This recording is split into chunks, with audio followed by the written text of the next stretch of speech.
WagerTalk one-day power pass, you receive every play from every betting consultant for one full day at the ridiculously discounted price of just $149. What's better than spending the day watching and following a great slate of games? Watching, following, and winning those games. Get every WagerTalk expert and every game they release for that day.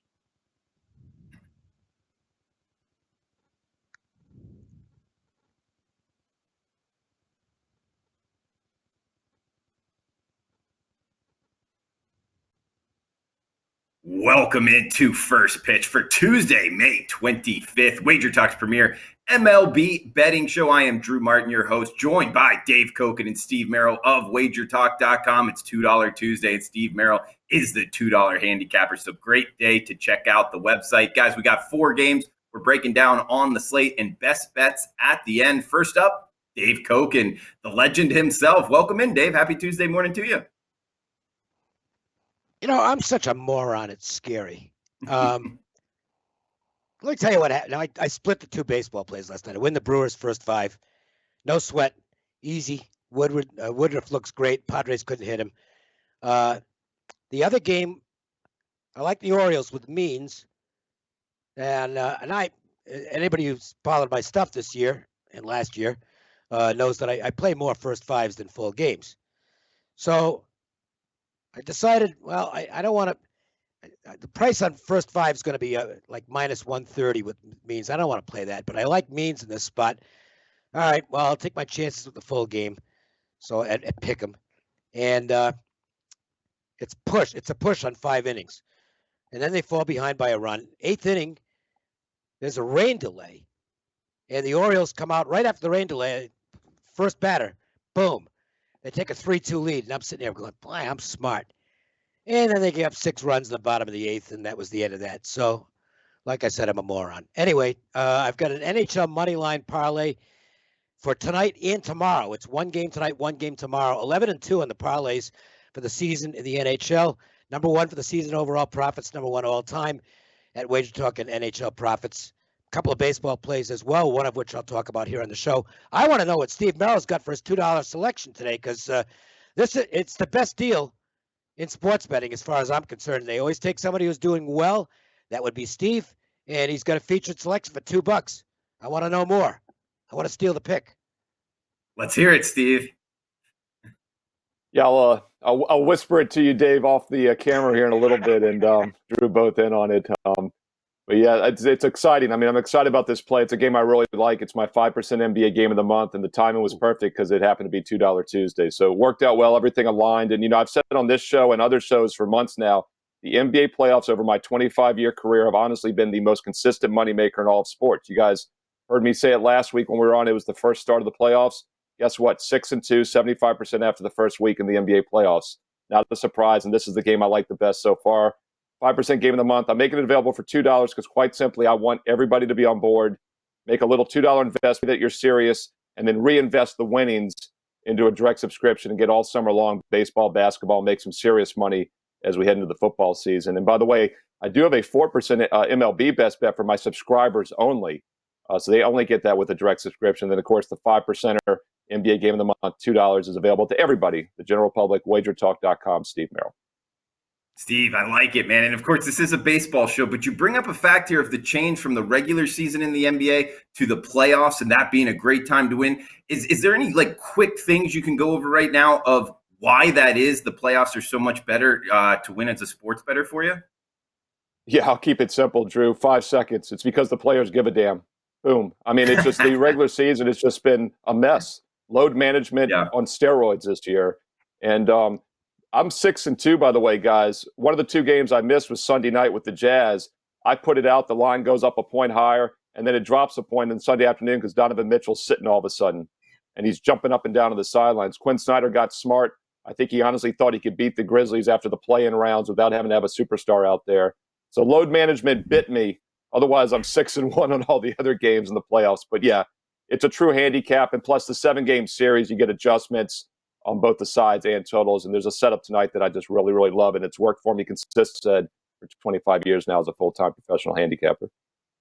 Good stuff from Steve Merrill. Guys, great day to check out the website, both Sports Memo and especially WagerTalk.com for Steve Merrill's $2 Tuesday play here into the MLB games for tonight's slate.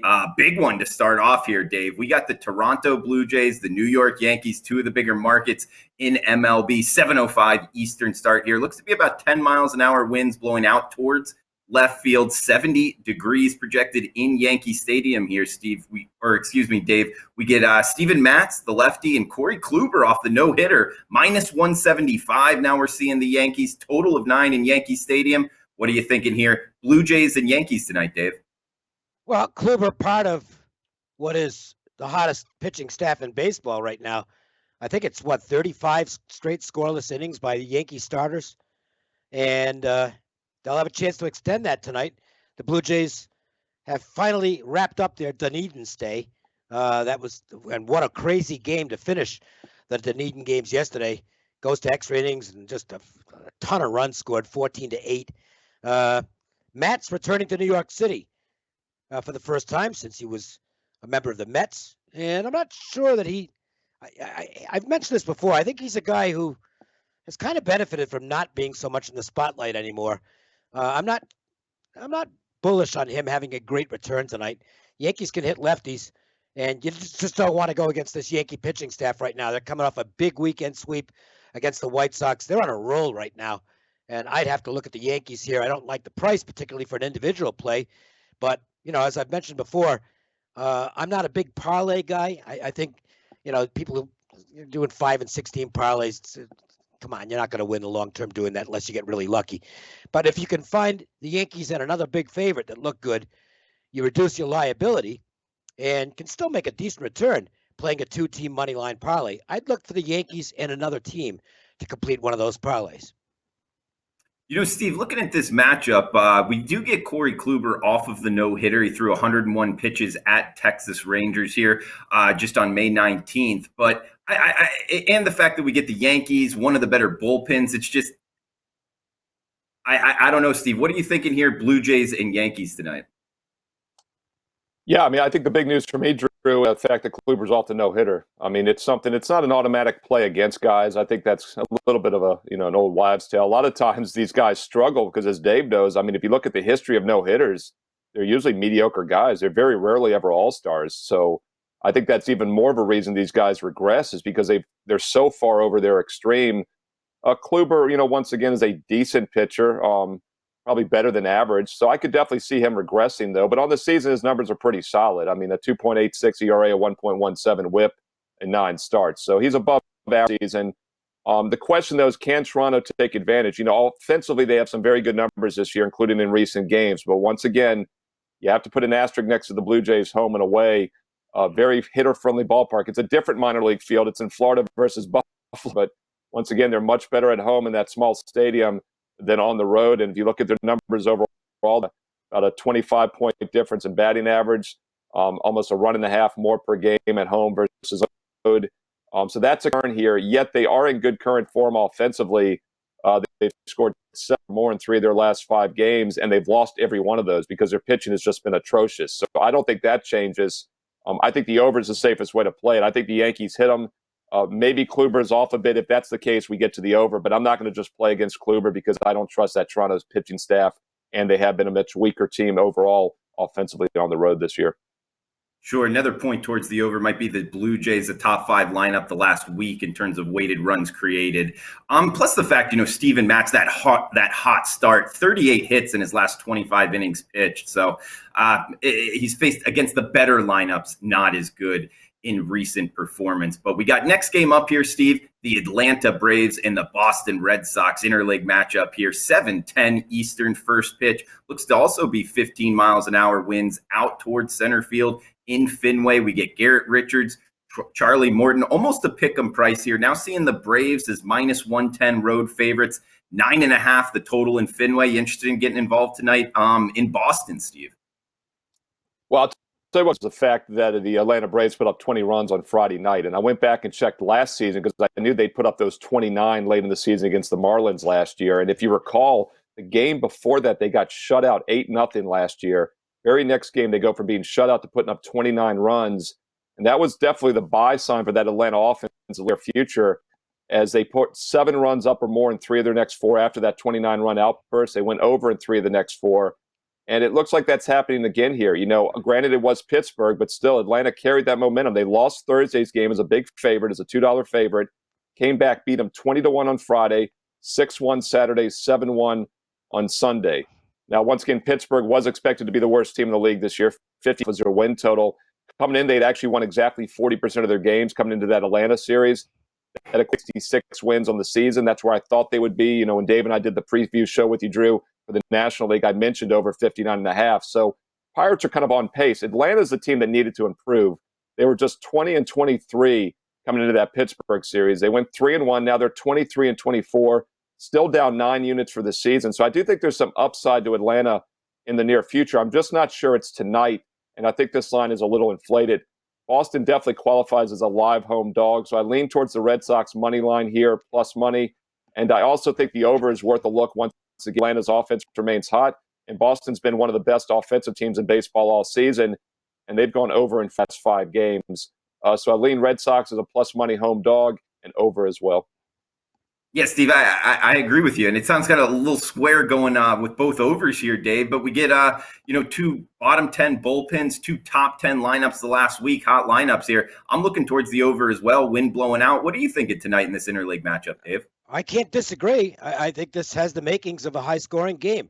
Garrett Richards has started to come around some for the Red Sox, but his numbers at home, it's a small sample. I think it's only like 13 or 14 innings, but he has not been good at Fenway Park, and the Braves seem to be warming up offensively.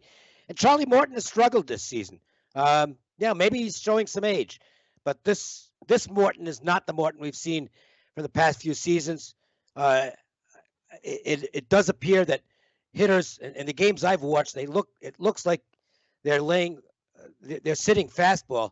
They're laying off the breaking ball, which when it's right, starts off as a strike, ends up as a ball, and gets some swings and misses. But batters have been laying off that, and his fastball command hasn't been all that great. So against a good offense, he could struggle here. You could see one or both teams score a bunch of runs tonight, so I will go along and make it a consensus opinion on the over in this game. Yeah, I like it, as well as Garrett Richards, 7 walks his last 2 starts as well, so his command not all there. We got third game up here, Dave. San Diego Padres, Milwaukee Brewers, 7:40 Eastern first pitch here. Joe Musgrove versus Corbin Burns here. Corbin Burns, Dave, as we know, 49 strikeouts, 0 walks in the month of April. He has since thrown 2 walks since then, but still, strikeout to walk rate, one of the best I've ever seen here, Dave. 6.5 being the total, low total, minus $1.25 towards the Brewers. You liking anything in pods in Brew Crew tonight? Well, it's hard to believe. As well as Burns has pitched, I think the Brewers are only 2-5 in his starts this year, which is kind of amazing because he's been brilliant. It tells you that the Milwaukee offense isn't very good. They did get some runs early last night against Blake Snell, and then didn't get anything down the stretch in that game. Might be low scoring again in this game. Burns has been absolutely sensational, and the Padres not nearly as offensive right now because of some injuries or illnesses or whatever. I don't know if Machado's going to be back in the lineup or not tonight. He's got some kind of a shoulder issue. They're certainly not at full strength offensively. Musgrove's been pretty good for the most part, but Burns has been better. I played the Brewers' first 5 last night. I think they're probably worth another first 5 wager tonight. All right, looking towards the first 5 for Dave. And Steve, what are you thinking here, Pods and Brew Crew tonight? Yeah, I think this is what Dave said. I mean, the Brewers, the pitching hasn't been the problem this year. It's been the offense. And I still say if Milwaukee can make the playoffs, and I think they probably do, it's going to be tight, though. It's a very competitive division. I think they could win the whole thing. I mean, this is a team with Woodruff and Burns, any 5 or 7 game series. I mean, a 7-game series, you're going to get them going at least 4 of the 7 games. They can beat anybody. And pitching wins championships, and the defense wins championships in October. The problem is Milwaukee needs to get there. And it's a little bit of an uphill battle right now for them on the season. They're just 24-23. They're taking on a good San Diego team who hasn't played up to their potential and is still 30-18 on the season. It's going to talk about the Dodger game after this. Dodgers and Padres are the 2 favorites coming in. You almost feel like they're just kind of sleepwalking. When we talk about load management in baseball, like with the A, but it just feel like San Diego and LA still has a lot more in the tank, and the Padres are still quietly 30-18. They finally had that winning streak snapped in their last game. They'd won 9 straight. They lose last night to Woodruff, the other pitcher I mentioned, 5-3. The only game I missed last night, I was a called third strike away from a 3-0 sweep last night. And this game was easily staying under 5-0, top of the ninth, ends up 5-3. The total, of course, was 7. I'm coming right back with the under in this one, though. I like the under here. It has gone from 7 to 6.5. We lost that key number. But as you guys know, these 6.5s go under more times than not this season. And Burns has just been lights out. He broke a record last week. He comes back off the COVID shutdown, pitches well against the Cardinals, gets to 58 straight strikeouts for the season before he has his first walk. And that broke a major league record. And then 3-4 nights later, last Monday, Garrett Cole breaks it with 61. That's the current era we live in with all these strikeouts and lack of hits. But that's how good Burns has been this year. And until I see otherwise, he's a play on, and the under's a play on for me as well. All right. Yeah, 6.5. It's total is low for a reason. Guys, shout out to the chat box here. Abby, Jessica, all welcome in. Paco as well. Looks like maybe a little technical difficulties to start, but I think we're good now. Anyway, thanks for joining us in the chat box live. And if you're watching on replay, feel free to leave a comment below. Also, if you're liking the analysis here from Dave, Steve, myself, please smash that like button. It helps us out in the YouTube algorithms. And also make sure to check out WagerTalk.com. Not only Dave Koken, #1 in NHL. He's got a parlay up, but we got Steve Merrill, $2 handicapper. He's been seeing the NBA playoffs really, really well for multiple seasons now. And you can get his top play, 5%, highest rated play at WagerTalk.com for only $2 today with analysis. Check it out, WagerTalk.com, Steve Merrill. Last game here, Steve, we got the nightcap, at least for the games we're talking about here, a good one. Interleague matchup, the LA Dodgers, Houston Astros, 8:10 Eastern on FS1, so nationally televised game here, Steve. Likely getting a lot of tickets written. Clayton Kershaw and Zach Greinke. Talk about two big names and two good long careers here. These two pitchers got it. 8.5 being the total and near a pick'em price. As we're seeing it now, as the Astros have taken some money, seeing the Astros -105, +100, depending where you're shopping. 8.5 the total. Minute Maid Park. You liking anything in the nightcap of the games we're talking about tonight, Steve? Yeah, I won't be involved in this one, but I'll be watching it as a fan. It's one of the best games of the season. I mean, Houston has quietly had a fantastic offense this year, and I don't think they're cheating anymore, but they're hitting the ball once again. And now they're back at home, so maybe they're going to get the signals. But the other thing I'll be watching is the line move on this game. We very well could see the Dodgers go off as an underdog for the first time all season. And several weeks ago, before their 5-15 slide, in which they were favored in every one of those games, I talked to several people here on Wager Talk TV on different shows, and I was like, what do you make the over-under for how many times they'll be a dog this year? And I'll ask both of you. I'd love to hear Dave's take on it here in a second as well. I made the over-under, guys, a few weeks ago, 2.5 for the season, which is just insane. John Ryan looked it up for me a few weeks ago. I think during the Astros run, they were a dog like 7 times a few years ago when they had that Monster World Series run. And the Dodgers were maybe a dog like 7 or 10 times a few years ago. I don't know. You feel like September, there'll be a dog a couple times in meaningless games, but then again, their backups are better than a lot of these AAA guys are going to be called up. So anyway, we'll see where this line closes here. I think it's a toss-up. I will lean Dodgers, though. They're red hot. They've won 11 out of 12, 7 straight. Houston has cooled off with 3 straight losses, maybe a little bit of a hangover after that Oakland series when they went to Texas. I am a little concerned with a Dodger hangover after the Giants sweep, but still, I'll take the best team in baseball, which is the Dodgers, in a focused spot at a pick-em price. And we'll see where this line closes tonight. Maybe they are a dog when all is said and done. Steve, I would take the over just out of principle, like you talked about, maybe those September games with a no-name starter, something of that nature. But I'll tell you, Dave, the Dodgers lineup, like Steve was just pointing to, it translates well to the American League rules in terms of their depth, being able to put out DH. And I think that matters in the betting markets. But Dave, yeah, man, have at the Astros and Dodgers.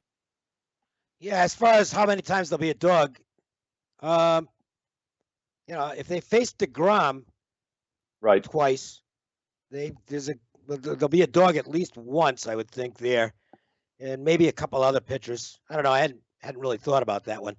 I don't think there's any hangover for the Dodgers because this is a bad blood series. I mean, the Dodgers still have an axe to grind against the Astros. Let's put it that way. That whether you want to believe it or not, and I'm not a fan of the Astros or Dodgers. I'm not taking a fan standpoint here. Think what you want, but I can tell you this: the Dodgers don't like the Astros. They think they got screwed by the Astros a couple of years ago, and they would like to go in and do some damage in this series. If you like the Astros, the ship has sailed as far as the price goes. You can't play it now. I mean, you're giving up like 30, 35 cents from where it opened. That's just a recipe for disaster. I don't really like the game, but in terms of just plain value, where the line is now, I'd have to go with the Dodgers. Yeah, I'm with you, Dave. I think it's just a huge move on this game. So it will be an interesting game to watch tonight. And yeah, go ahead, Dave. I was just going to say, it's not like Zach Greinke's throwing lights out this year either. He's been knocked around. You can go so far throwing 86 miles an hour or whatever he's throwing up there. He's got to have great command. Otherwise, he gets hit. And he's been getting hit this year. Kershaw's not exactly automatic either, but at this point, I'd rather have Kershaw than Greinke. Dave, one of the games I left off the list here, but we got two guys, Joe in the chat box, asking about it. I know it's a pitcher that you've had at least pinpointed this year in Alcantara and the Marlins versus the Phillies. The Marlins minus 125 favorites. Did you have any quick thoughts on that game? Because I was looking to bet the Marlins tonight, and we got a couple guys asking about it in the chat box. No, not really. Okay. I think it's priced about right. I mean, if you're asking me to pick them, I'd take the Marlins. But, you're going to lay about 125, 130. Still lean that way, I guess, but not enough to play it. All right, guys, we got best bets coming up here. Steve Merrill, the $2 Tuesday handicapper at WagerTalk.com, his highest rated play. He's been good in the NBA playoffs, guys. Check him out. Experts page, Steve Merrill, WagerTalk.com. Top play, just $2. Steve, where are you going for best bets tonight, buddy? Yeah, first of all, in the comments below, leave us comments. We all read them, and let me know your over-under prediction. By the way, I made the 2.5 for times their dogs before Dustin May was out for the season. I just realized that I'm going to move it up to 3, maybe even 3.5. So let's say 3. Let's make the over-under 3 for the Dodgers times their dogs, if they're not a dog tonight. That's the other caveat. Let me know in the comments below. We have a lot of viewers. I love hearing your feedback. Let me know what your thoughts are on that. Going to go to a game we didn't talk about here for the best bet, and that's under 8 between the Cardinals and White Sox. A piece of MLB history. We're all fans of baseball, though Dave, Drew, and myself are. And last night, Joe West tied the most games ever for an ump. He's going to break that tonight. He's been doing it since 1976, over 5,000 plus games. Just an incredible story. Doesn't involve anything in the handicap, but I just think it's cool, and I'll be watching it tonight. I watched it a lot last night because of it. And the one thing that jumped out to me as I was watching that game 0-0 halfway through last night is that, boy, these offenses are cold. I unfortunately knew that already because I did have a miss with the Cardinals Sunday night. 0-0 game, no outs, bases loaded, bottom of the 7th. They couldn't get a single run, and they end up losing in extra innings. The Cubs in that game did not have a runner on second until the 10th inning by default. So the Cardinals have been getting the pitching. They just haven't been getting the offense, and that was the case last night. And keep in mind, the White Sox busted that game open against the South Korean starter Kim, a lefty, halfway through. They left him in for like one extra hitter after a mound visit. He gives up the big home run. White Sox have just crushed lefties, now 24-3 against left-handed starters since last year. But now there's 2 righties on the mound. Both these teams offensively about 30 points weaker batting average against lefties this year. Cardinals surprisingly have been much better against lefties as well, against righties rather, they're about 30 points lower. Cardinals and about 2 runs less per innings against righties per 9 innings. White Sox almost 3 runs less against righties per 9 innings. We got 2 right-handers on the mound. Giolito's much better than his 4.35 ERA. His whip is much better, and that's what I look at. We got 2 ice-cold White Sox pitcher less in 6 straight games, 5 runs last night. 2 struggling offenses, 2 good starting pitchers. This one, Cardinals, White Sox, under 8. Goes at 8 p.m. Eastern Tuesday. All right, good stuff from the $2 Tuesday handicapper, Steve Merrill. And we got Dave Koken, his parlay in the NHL, number 1 NHL handicapper at WagerTalk.com. Dave, where are you going for best bets tonight? Just an add-on that I think makes the Cardinals-White Sox game so interesting is that Lucas Giolito, John Flaherty, and also Max Fried from the Atlanta Braves, high school teammates. Can you imagine facing those guys in high school? Holy crap. I mean, good luck hitting them. So I think the 2 pitchers, obviously, they're friends for life probably. They'll both be really fired up to pitch well tonight, and we'll see how it goes for those 2. But that's Can you imagine? I mean, can you imagine one high school team with Lucas Giolito, John Flaherty, and Max Fried as your starting rotation? That's just incredible. So anyway, they go at it tonight. I'll go back to the Brewers. If they can score 2 runs in 5 innings, that's probably enough to win the first 5 against the Padres. Corbin Burns, his numbers the first 2 times through the order are absolutely incredible. Opposing OPS is 360, which is Musgrove's been good first 5, but Burns has been incredible. So I'll hope the Brewers can get me a couple runs like they did last night, and I'll take them to win me a first 5 wager as they did for me last night. Milwaukee first 5. Guys, I'll finish it off here with the Astros and Dodgers premier game tonight on nationally televised game FS1. I'm going with the over of 8.5. We can get it at plus money here. A couple reasons why. Each lineup, number 1 and number 2, versus the handedness of the pitcher they're facing, plus the fact both lineups are top 10 right now in the last week in terms of weighted runs created plus number.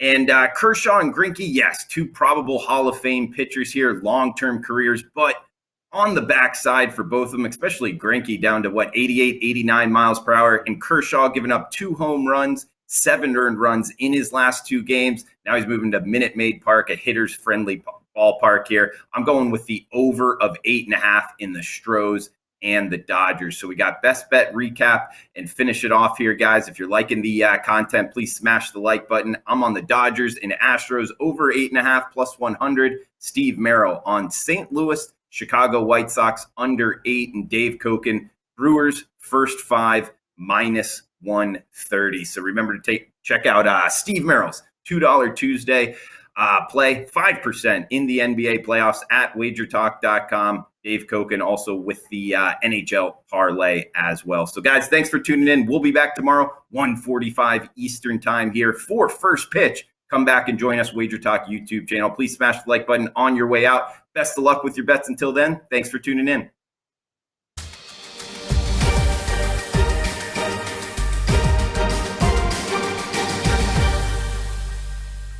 Sign up for the free Wager Talk text club to gain access to free plays and exclusive discounts. Just text Wager Talk to 33222 to sign up and get a $10 coupon to use on WagerTalk.com.